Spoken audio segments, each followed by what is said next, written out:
All right, hello, welcome back. Thanks for stopping by. My name is Jasmine, and this is the next video for a commentary on grief. I don't know why I said next video, but I'm gonna keep going. All right.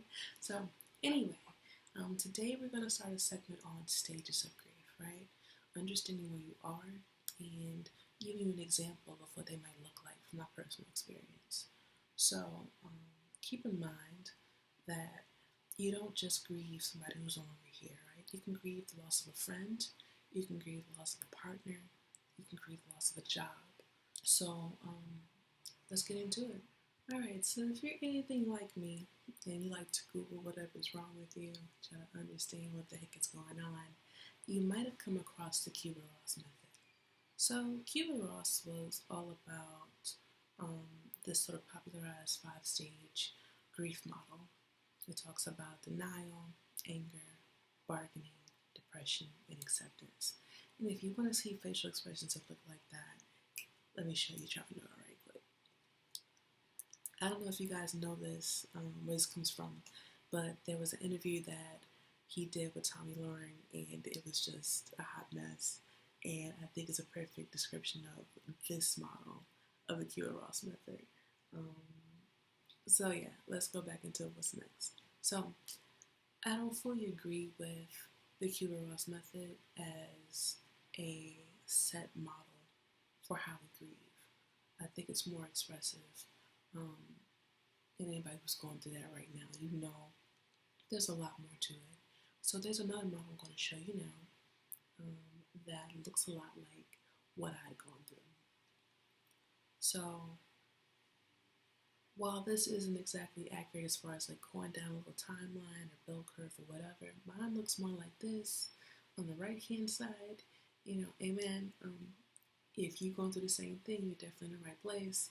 But we're going to talk about the first couple of stages in this model today. So I'm going to sort of pair the first four off, okay? So the first two, shock and numbness. I felt the most right after my son passed.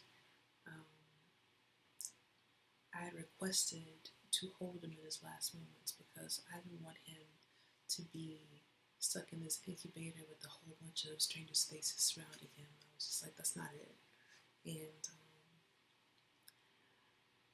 I tried to take in as much as I could about him in those last moments.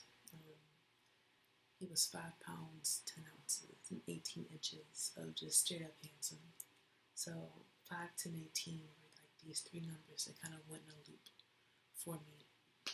And then remembering his hair texture because it was so much like mine, and skin color, his eyes, everything that I could remember, the way he smelled, just whatever I could. I wasn't crying. I was just trying to reassure him that it was okay. He had done his best. He was brave. And whenever he was ready, he would go. But then I think the combination of the physical pain from the C-section and the emotional and mental trauma that I had just experienced with him just passing, that combination, I just sort of like shut down. I still wasn't crying or anything like that, but I just went in this haze. I couldn't feel anything. I couldn't hear anything.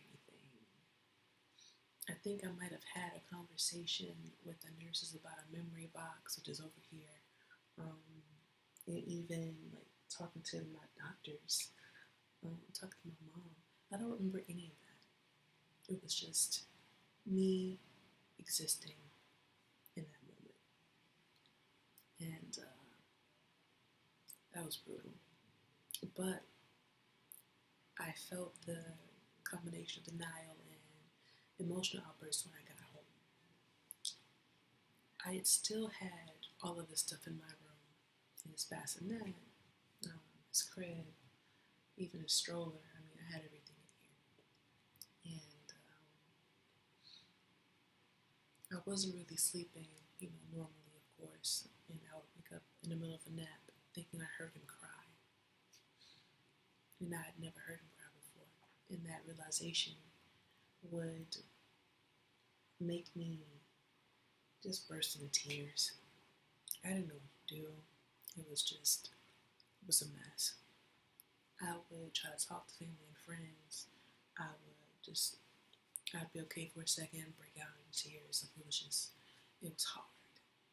And there's no perfect way to manage, but something like that is just fresh. You're not going to know what to do. You're not going to understand it. It's perfectly normal. All you can do is take it day by day. And if you can't do that, take it hour by hour, minute by minute, second by second. But you will learn how to move through it. So that's all I have to say today. I hope that you've learned something about yourself. I hope I have helped you understand a little bit about what you're going through a little bit better. And if nobody told you today, you are loved, you are enough, you're amazing, and your feelings are 100% valid. So until next time.